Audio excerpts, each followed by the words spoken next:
بھیجنے کا کمیشن لینا. ڈاکٹر کے پاس مریض بھیجنے پر ڈاکٹر سے کمیشن وصول کیا جا سکتا ہے. عبد الواحد: جی اس بات کا کمیشن لیا جا سکتا ہے کہ اس ڈاکٹر کی آپ ایڈورٹائزمنٹ کر رہے ہیں. بھئی لوگوں کو پتہ نہیں, آپ ڈاکٹر سے کہیں ٹھیک ہے جی میں آپ کی کلینک کو متعارف کرواؤں گا, میں لوگوں کو بتاؤں گا یہ ڈاکٹر ہیں, تو فی پیشنٹ میں آپ سے اتنا کمیشن لوں گا, جائز ہے. لیکن اس میں پیشنٹ کے ساتھ دھوکہ نہ ہو. دھوکہ کیسے ہوتا ہے کہ آپ نے پیشنٹ کو بتایا, پیشنٹ آپ کے پاس آیا کہ یار میرے کڈنی میں تکلیف ہے, آپ نے کہا کہ یار میں بڑا اچھا کڈنی اسپیشلسٹ جانتا ہوں اور زبردست علاج کرتا ہے وہ, تو آئیے چلیے اس کے پاس. اب پیشنٹ یہ سمجھ رہا ہے کہ یہ مجھے اس لیے اس کے پاس لے کر جا رہا ہے کہ واقعی وہ کڈنی کا بڑا اسپیشلسٹ ہے, حالانکہ آپ اس لیے لے کر جا رہے ہیں کہ آپ کا وہاں سے کھانچا کھلا ہوا ہے, اس لیے نہیں لے کے. اگر وہاں سے کھانچا کھلا نہ ہوتا تو آپ اس کے پاس نہ لے کر جاتے, آپ کسی اور ڈاکٹر کے پاس لے جاتے, کیونکہ وہ کڈنی کا اسپیشلسٹ تو وہ بھی ہے, کڈنی کا تو وہ بھی اسپیشلسٹ ہے. تو اس میں پیشنٹ سے دھوکہ ہوتا ہے. پیشنٹ یہ سمجھتا ہے کہ یہ مجھے اس لیے لے کے جا رہا ہے کہ سب سے اچھا ڈاکٹر وہ ہے, حالانکہ وہ سب سے اچھا نہیں ہوتا, وہ سب سے گندا ڈاکٹر ہوتا ہے, اور آپ اس لیے اس کے پاس لے جا رہے ہو کہ آپ نے وہاں سے کمیشن لینا ہے. تو یہ پھر دھوکہ ہے, یہ پھر جائز نہیں ہے. اگر اس طرح کا دھوکہ نہ ہو تو نارملی کسی ڈاکٹر کو پروموٹ کرنے کے لیے, کسی میڈیسن کو پروموٹ کرنے کے لیے یا کسی بھی پروڈکٹ کو پروموٹ کرنے کے لیے جیسے کمیشن لینا جائز ہے, تو ڈاکٹر کو پروموٹ کرنے کے لیے یا اس کو مریض فراہم کرنے کے لیے بھی کمیشن لینا جائز ہے. اس طرح کا دھوکہ نہیں ہونا چاہیے اس میں.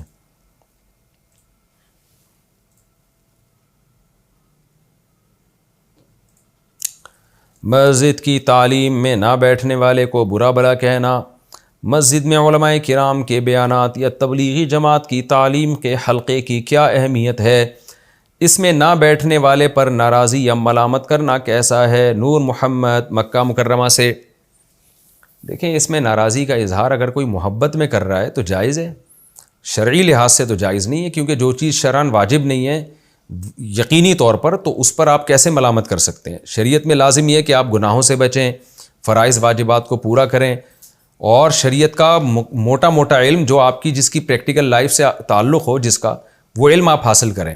تو اگر کوئی کسی مدرسے میں حاصل کر لیتا ہے, کسی یونیورسٹی میں حاصل کر لیتا ہے, کتابیں پڑھ کے حاصل کر لیتا ہے, یا کہیں اور کسی عالم سے حاصل کر لیتا ہے, اور وہ تبلیغی حلقے میں یا عالم کے درس میں نہیں بیٹھتا, تو اس کو یقینی طور پہ یہ نہیں کہا جائے گا کہ یہ گناہ گار ہے, اس لیے کہ جو مقصد تھا وہ تو دوسرے طریقوں سے بھی حاصل کر رہا ہے وہ.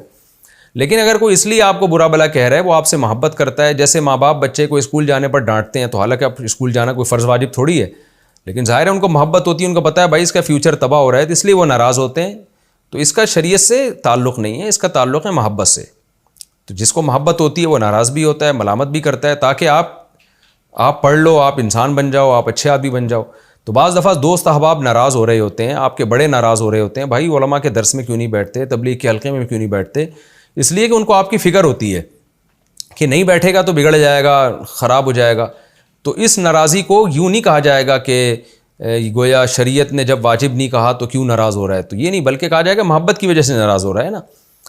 کہ جیسے آپ صبح ناشتہ نہیں کرتے, مائیں ناراض ہوتی ہیں. اب کوئی اماں سے کہے اماں کیوں ناراض ہو رہی ہو, میں پراٹھا نہیں کھا رہا, تو کیوں ناراض ہو رہی ہو, کیا اسلام میں پراٹھا کھانا واجب ہے؟ بخاری کی کوئی حدیث دکھاؤ جس میں لکھا ہو پراٹھا نہیں کھاتا وہ بچہ نالائق ہے.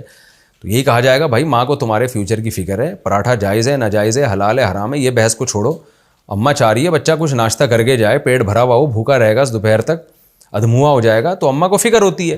تو ایسے ہی بعض دوست احباب ایسے ہیں, بعض علماء ایسے ہیں, بعض بڑے ایسے ہوتے ہیں, ان کو فکر ہوتی ہے آپ کی کہ یہ حلقوں میں نہیں بیٹھے گا تو بگڑ جائے گا, تو وہ اس بیس پہ ناراض ہو رہے ہیں. تو یہ جائز نہیں, بلکہ یہ ناراضی تو مستحب ہے. لیکن کوئی شریعت کا حکم سمجھ کے ناراض ہونا شروع ہو جائے, مثال کے طور پر آپ کی اماں ناراض اس لیے ہو رہی ہے کہ آپ پراٹھا نہیں کھاتے, اور پراٹھا کھانا وہ سمجھتی ہے اسلام میں لازم ہے, اور آپ گناہگار کر رہے ہو, گناہگار ہو رہے ہو. جیسے فجر کی نماز نہیں پڑھی تھی, اس کو غصہ آیا کہ نماز چھوڑنے پہ گناہ ملے گا, تو پراٹھا چھوڑنے پر بھی گناہ ملے گا. یہ ناراضی پھر ناجائز ناراضی ہو جائے گی. پھر اماں سے کہا جائے گا اماں پراٹھے کو پراٹھا ہی رکھو, ٹھیک ہے. مفتی صاحب اپنے بیانات میں 2 3 پراٹھوں کا ذکر کرتے ہیں, مگر کوئی سنت نہیں بن گیا اس سے.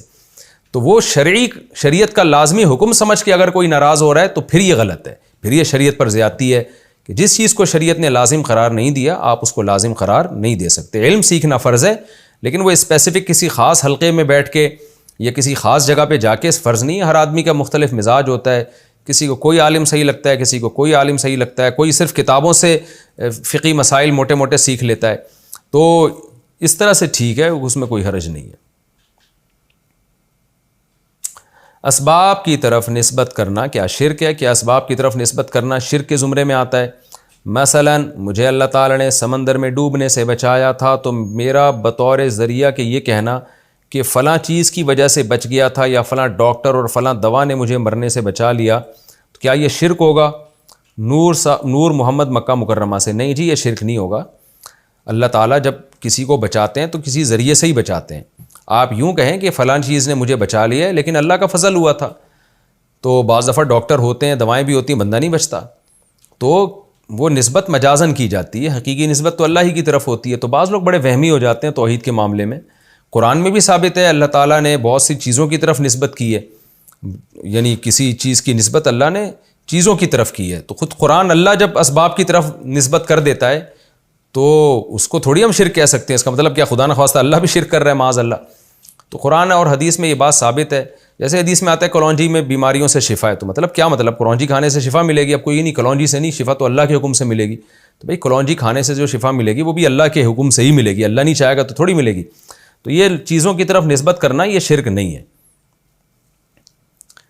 کیا آنکھ پھڑ پھڑانا بری علامت ہے؟ اگر کسی کی ایک آنکھ بار بار پھڑ پھڑائے تو کہتے ہیں کہ یہ کسی بری چیز کے آنے کی علامت ہوتی ہے، کیا یہ بات درست ہے؟ ہدایت اللہ صاحب کشمیر سے۔ نہیں بھائی، آنکھ پھڑ پھڑاتی ہے وہ گیس ویس جو ہے نا، پراٹھے آج کل لوگ میرا بیان سن کے بہت کھانے لگے ہیں، تو پیٹ میں جب گیس ہوتی ہے وہ تو ادھر ادھر پھدکتی ہے، وہ جہاں اس کو جگہ ملتی ہے وہاں جاتی ہے، تو وہ آنکھ میں بھی کبھی چلی جاتی ہے تو وہ پھدکنا شروع ہو جاتی ہے، جہاں تک میری معلومات ہیں۔ باقی ڈاکٹر ہی بتائیں گے کہ یہ صحیح ہے کہ نہیں ہے۔ تو اس کا کوئی نحوست سے یا بری قسمت سے یا بری چیز سے اس کا دور کبھی کوئی تعلق نہیں ہے۔